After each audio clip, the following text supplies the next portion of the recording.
Di video ini, kita akan membahas situasi di bumi Nusantara pada masa awal kemunculan agama Islam di Jazirah Arab, atau dalam kurun abad ke-6 dan ke-7 Masehi.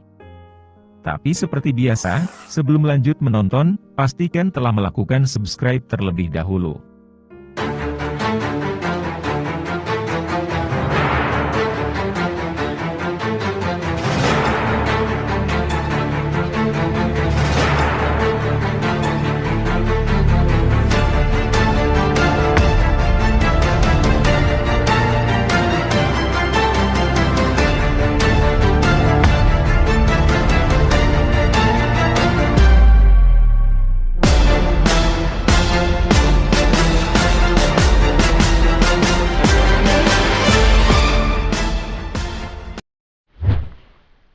Telah menjadi satu ketentuan yang berlaku, semakin jauh kita ke masa lalu, maka akan semakin sedikit yang kita ketahui tentang sejarah manusia pada masa itu. Informasi tentang sejarah Nusantara pada abad ke-7 juga cukup terbatas, hal ini disebabkan karena sedikitnya sumber-sumber tertulis yang tersisa pada masa itu. Informasi tentang sejarah Nusantara pada masa itu, bersumber dari beberapa prasasti, dan catatan dari orang asing yang pernah berkunjung ke Nusantara. Apalagi Kepulauan Nusantara, berada cukup jauh dari kawasan Mediterania dan sekitarnya, yang merupakan tempat awal lahirnya peradaban manusia. Jadi di sini, kita hanya akan membahas informasi-informasi yang dapat diakses, tentang wilayah Nusantara sepanjang abad ke-6 hingga ke-7 Masehi.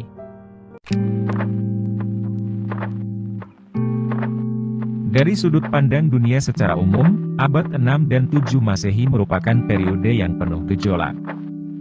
Kegagalan pertanian dan wabah penyakit terjadi di banyak tempat. Hal ini berakibat pada runtuhnya beberapa peradaban besar seperti Persia kuno, peradaban Nazca di Amerika Selatan, peradaban Maya di Amerika Tengah, dan masih banyak lagi.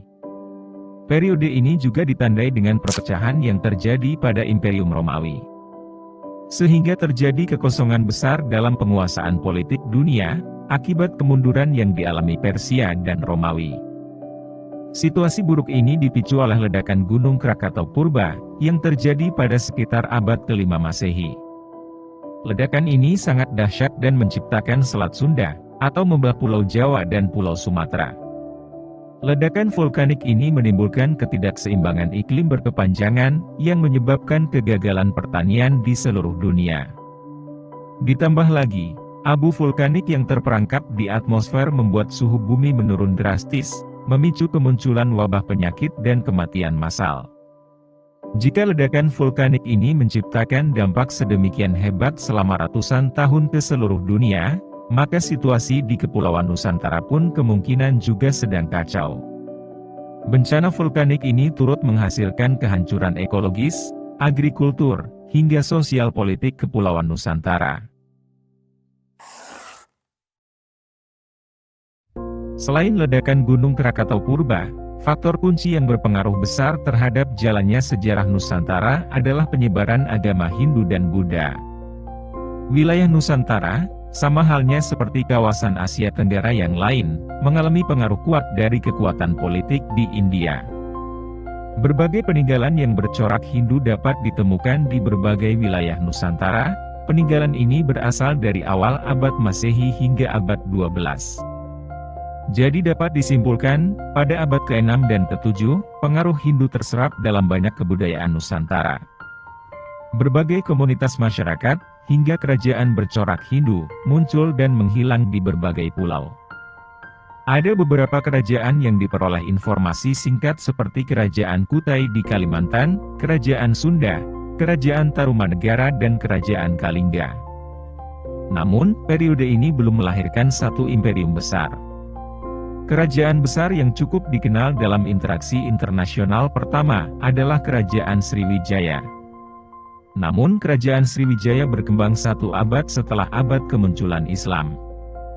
Pada abad ke-7 Masehi, atau bertepatan dengan kekuasaan 4 khalifah hingga kekuasaan dinasti Umayyah, Sriwijaya diperkirakan juga telah memperoleh pengaruh di sebagian besar wilayah Pulau Sumatera, Pulau Jawa bagian barat, dan Semenanjung Malaya.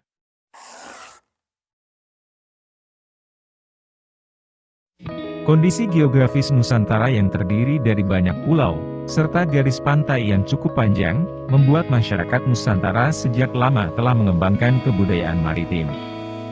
Sejak awal Masehi atau bahkan jauh sebelum itu, masyarakat Nusantara telah terbiasa berlayar bahkan hingga ke pantai Afrika.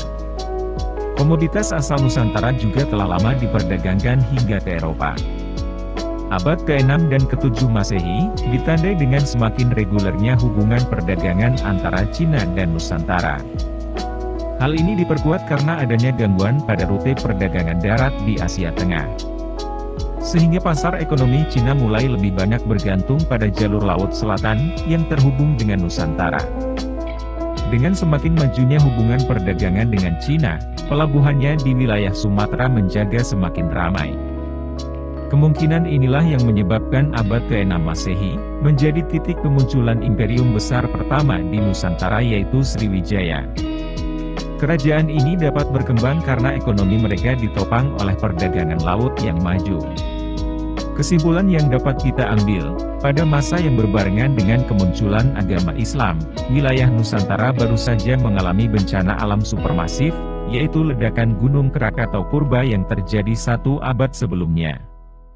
Wilayah Nusantara masih berusaha pulih dari efek bencana vulkanis tersebut. Periode ini juga ditandai dengan kemunculan imperium besar pertama di Nusantara. Imperium ini terbentuk karena memperoleh kebangkitan ekonomi dari perdagangan laut yang semakin maju, sehingga mereka dapat menguasai kerajaan-kerajaan yang lebih kecil, kemudian mempersatukannya sebagai kerajaan besar.